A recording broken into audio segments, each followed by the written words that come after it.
we're going to be talking about the difference between an LLC and an LLP. Oh, no, not the difference. We're going to be talking about the similarities, I meant to say, between an LLC and an LLP.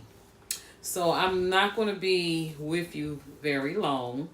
I do got my cheat sheet here. So, in terms of an LLC and an LLP, um, one of the similarities of both entities is the fact that they both have limited liability protection. So, but when you look at the LLP, is there's two different descriptions, like in terms of position wise for an LP, a general partner and a limited liability partner. So as long as that limited liability partner doesn't cross over to managing that company, they will continue to have that limited liability protection. So those are the difference. Now, I mean the similarities. Another similarity of an LLC and an LLP is that they both have to pay, income tax. They have to pay income taxes.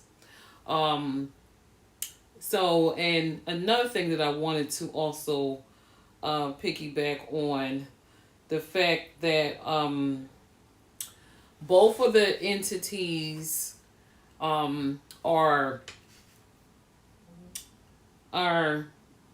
meant to say, I'm sorry, both entities have to manage, keep records. That's what I wanted to say. They have to keep good records. And also, they both do not have to have a board of directors, like a corporation would have. So, which is a good thing. And so we're gonna go back to so, and also the LLC and the LLP must keep good management records, and they must have a an operational agreement. So just in case the owner leaves, or something, maybe the owner gets sick or whatever the case is, there's an operational agreement for the rest of the staff or whoever decides if they're going to buy that company. They know how to operate that business. So all companies should have an operational agreement. One thing I will say, if you're starting a business and you decide to open up a business bank account, they're going to ask you for an operation agreement. And if you don't have your operation agreement, you will not be able to open up a business account. I'm serious. And you can go ahead and open up a personal account, but that's not the same thing. So, and we're going to talk about mixing money and things, and how that can be detrimental, to your business. So also, let's go on. So we already talked about that. So now I want to talk about the LLC and the LP. Is that both of those entities are shielded. And when I say shielded, as long as you don't step out of the order of operation. So if somebody that has an LLP and the general partner or the limited liability partner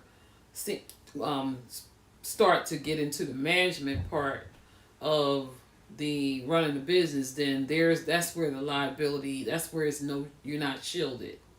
And another way of not being shielded is when you begin to mix up personal and business transactions.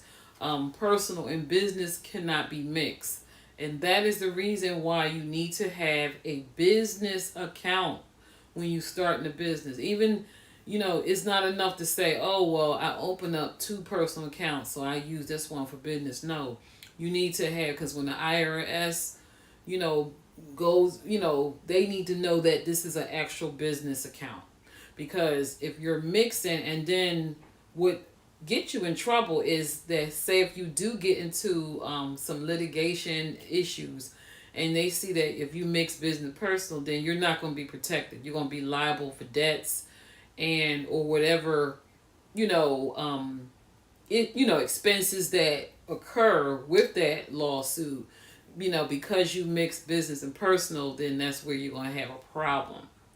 So it's really important that you begin to separate your business and personal. And I would just recommend too, also you need to have business credit.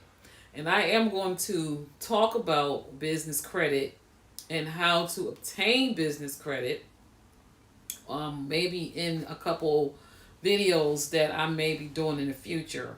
Because when you have the business credit, you're spending, using that credit line to spend and buy supplies and things that you need with your business card, not with your personal card. So you definitely want to be able to do that, and begin to, even if you not doing it totally, start with small things, like, because you got to get that in order. I know for myself, I have had a lot of my personal business account, a lot of my bills were being paid out of that. But since, that I work full time for myself, I have to change all of that over to my business account, because it's kind of hard to do that when you're trying to transfer money over and you need money to go in this account, and then it can get confusing. So I was going to wait to a time when I actually make sure that I had paid all my bills that has came in, and then I'll just switch it over. So all my, direct deposits, or whatever I would say, not direct deposits, all my withdrawals that come out with my different bills, I just want to make sure that nothing bounces. So that is something that will be doing, because I just had everything, all my bills in that coming out that way. But so if you're in that situation, you want to make sure that you wait for all your bills to clear first, because you don't want nothing coming back and biting you you want to make sure you keep enough money in that personal account so you can make sure everything is taken care of. That was just one thing that I have to do. But all of my expenses, I have a separate card for personal credit. I got a business credit, and I buy everything on my business credit card. I don't buy anything. I don't use my personal card to do anything for business. So that's just some things I want to throw in there. But like I said, that's basically some of the similarities. Both, always said that both have liability protection, limited liability protection. So we went over that. So on that note, I'm going to told you I wasn't going to be here too long. I'm going to be ending out tonight. So if you found this video valuable, make sure you subscribe. You're going to hit that like button, and you're going to subscribe to my channel. So again, for those who don't know me, I am Tammy, your visual brand startup coach. And what I do here is I help to inform business owners startups how to navigate from beginning to end starting a new business. So this is the name of our channel is Business Common Sense 101. So and that is what we do here, and I also help you move how to start a business like a boss and how to move from a side hustle to a business. So on that note, guys, I am going to say good evening or good night, and I will see you guys next Thursday. Everybody take care.